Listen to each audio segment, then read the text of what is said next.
Good afternoon, everyone. It being 12:01, I am going to call the second meeting of the Corporate Services Committee to order. Wishing everyone a happy new year as we return to our committee cycle for 2023. I want to start by acknowledging that the City of London is situated on the traditional lands of the Anishinaabe, the Haudenosaunee, and the Lenape-Pewak and Attawandaron peoples. We honor and respect the history, languages, and diverse cultures of the Indigenous people who call this territory home. The City of London is currently home to many First Nations, Métis, and Inuit people. And as representatives of the people of the City of London, we are grateful to have the opportunity to work and live in this territory. The City of London is committed to making every effort to provide alternate formats and communication supports for meetings upon request. And to make a request specific to this meeting, please contact csc@london.ca or phone 519-661-2489, extension 2425. And colleagues, I am going to start by looking for any disclosures of pecuniary interest from committee members. And I see none. So we can move on to item 2, which is the consent part of the agenda. I will advise colleagues we can deal with these in a single motion. We can separate these out. I'm, of course, in your hands on that. You can, if we move these as a single motion, certainly ask questions or make comments to staff on any of the individual items as well. However, if you wish to vote on them separately, we will need to deal with each of those items for a separate vote. So I will start. Councillor Trussow. Yeah, I would like to move the package together. Okay, so we have a mover for the consent agenda and seconded by Councillor Ferreira. Any question or discussion on the consent agenda?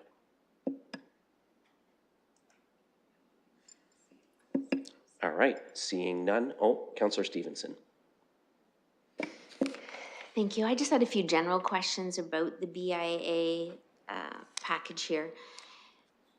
When it says in the beginning of each of them that the amount raised by the Corporation of the City of London be fixed at that amount, I just wondered if the funding is actually guaranteed by us and what the tax write-offs were that I see on here. And Ms. Barbone is with us, and I'm sure that she can answer that question for you, Councillor Stevenson. Thank you, through the chair. So the way it works is based on this, with the fixed amount, we put those amounts that have been, that are part of the BIA on the businesses, go onto the tax rolls and are levied through the annual distribution. If there are write-offs or things that occur, typically those are subsequent to that. So some of them do have allowances as part of their budget that when those write-offs occur would be transferred through as part of their budgeted amounts. So that amount will be collected, put on the roll, and then through the annual process will come through, and then we flow those funds to the BIAs typically in advance so that they have enough sufficient funds to make their payroll and pay for their expenses, etc. Councillor Stevenson. Thank you, and through the chair. I also wondered if there were any guidelines given in terms of salary increases, or if that's completely at the discretion, or bonuses, that kind of thing. And we'll go to Ms. Barbone for that one as well. Thank you, through the chair. So the way that works is those are at the discretion of the BIA. Each BIA has their own staffing and they are quite different amongst all of them because obviously some are bigger and some are much smaller. So based on what they anticipate their needs to be for that staffing, they would then submit the budget to us after it has been approved by their members for the city to levy those amounts. So no guidelines are provided. Thank you, Ms. Barbone. Do we have it? Councillor Stevenson. One last question, and through the chair.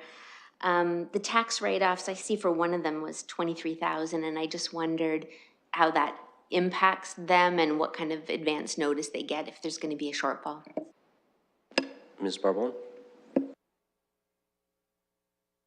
Councillor Stevenson, could you specify which of the for this plans one, that is? It is, the Argyle had a $23,000 write-off in 2021, and the budget is for $10,000 for this year. Thank you, through the chair. So that's helpful. So the way it typically works is we have an allowance that we would typically see. Once we know what that's going to be, we would try to give them some notice. Typically, the way it works is they're much delayed because we have a couple of years to try to continue collecting before there are avenues that the tax roll can take.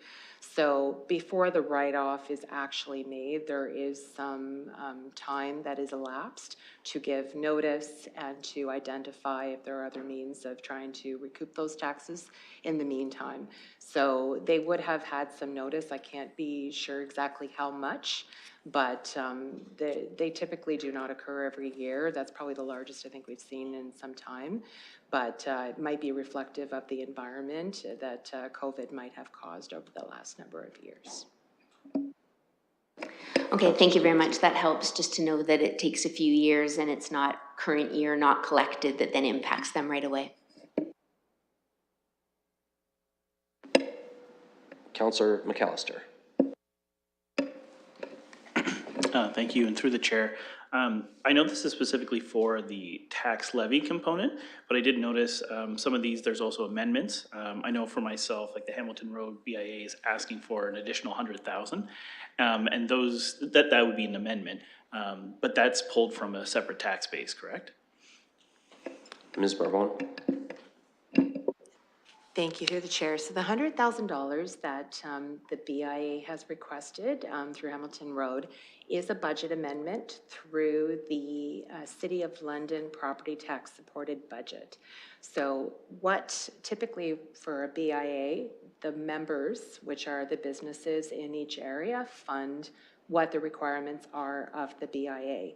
In this particular case, they're seeking a property tax, which would be all of the residents and taxpayers of the City of London, an amendment to fund an additional amount that would be over and above what is submitted through the members. So that amount would come from the City of London as a grant to them and will be going through the City of London's budget process. So when council approves the 2023 budget, if that is an amendment that is approved, that money would then be approved and would flow to them subsequent to that council approval as a City of London grant. Councillor McAllister, did you have a follow-up? And yeah, just as a follow-up, so they wouldn't receive those funds though until that amendment had been passed, correct? Like it would just be operating off of this. Ms. Barbone. That is correct. And I'll just look again to colleagues. I have exhausted my speakers list, so does anyone else have questions or comments on the consent agenda items? Seeing none, then I'm just going to take a moment very quickly because I know that they are all in attendance to thank the BIA directors who are with us via Zoom today. I know that they've put a lot of work and energy into preparing their budgets for us to see. So I just want to thank them for making the time to be with us today. And I know that they're doing great work out in the communities. So to all of you, keep that work up. And with that, we will open this for voting.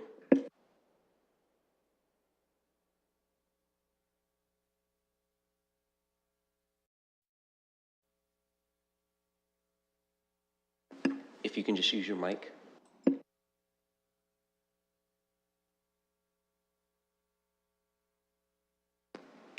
I'm voting yes.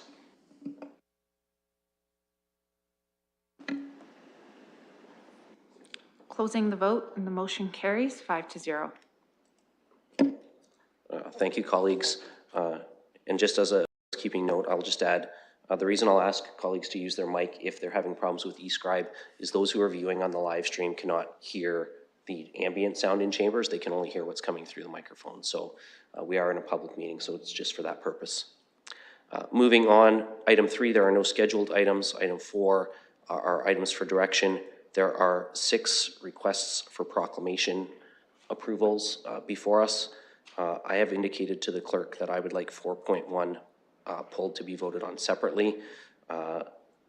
We can deal with that. We can deal with the others as a group if people wish, or we can deal with each of them separately. So I'm in committee's hands.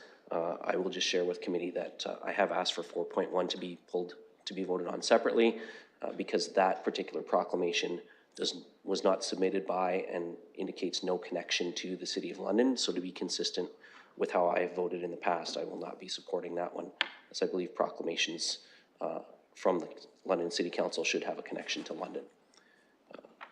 So I'm in committee's hands to see if somebody wants to put 4.1 on the floor. Councillor Tressa? I will move the remainder of the motions, of the items. Okay, we can do it that way, actually. We can put the other proclamations all on the floor first and then deal with 4.1 separately. So we have a mover, and Councillor McAllister, were you seconding that? Okay, so we have a mover and a seconder for 4.2 through 4.6. And we'll look for any questions or comments on that.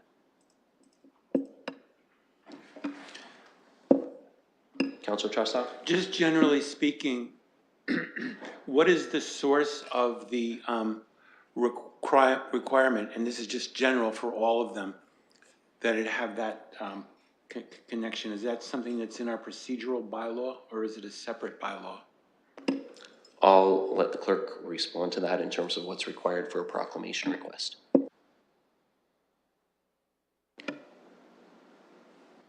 Thank you. Through the chair, it's in accordance with the policy that's the council policy that's associated with this matter. And one of the specific requirements that we request is identifying the London connection. Generally speaking, that's done by the local representative of the organization. We'll look to see if there are any other questions or comments on that. Seeing none. Okay, so we will open the vote on 4.2 through 4.6.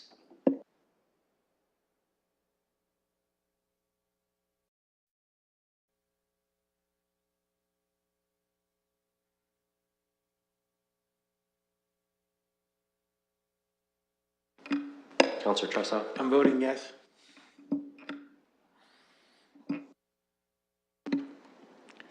Closing the vote, and the motion passes 5-0.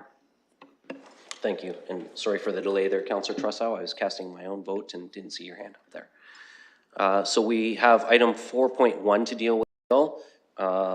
We can have a mover and a seconder for this application to be approved. We can have a mover and a seconder to simply receive the request, which means we don't approve it. We just receive the application without granting the request, or we can deal with it. I think actually, clerk, that's the only two options we have, right?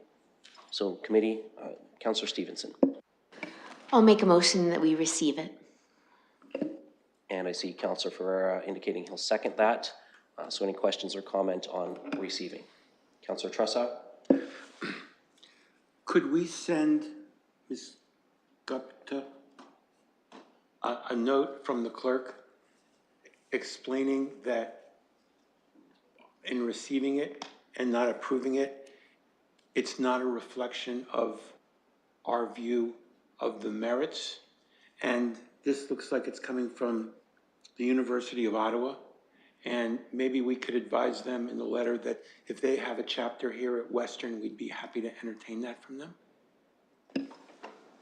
I think as an it being noted, we can certainly advise the clerks to communicate that information to the applicant. I know that we've done that in the past. And we're just going to give a moment for the clerk to type up that it being noted, and I'll make sure the mover and the seconder are both okay with that addition to their motion. I'm seeing Councillor Stevenson nodding yes. Councillor Ferreira, you're okay with that addition?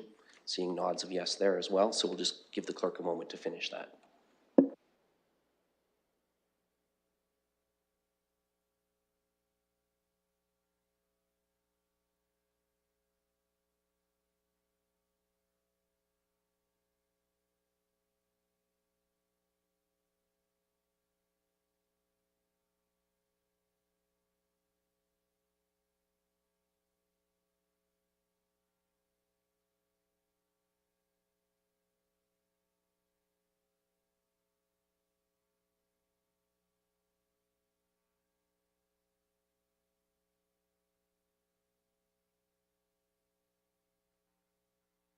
Okay, and that's ready, so we'll open the vote on that now.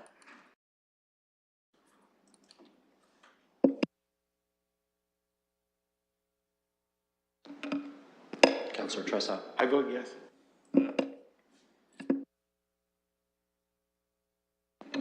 Closing the vote, and the motion passes 5-0. Thank you, colleagues. There are no items under Section 5, the deferred matters and additional business.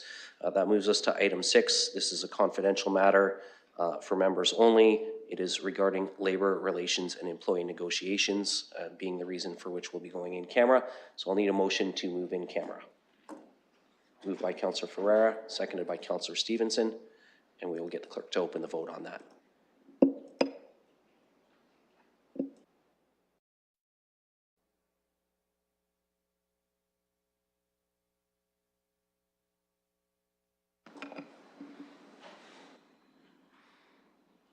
I'll vote yes.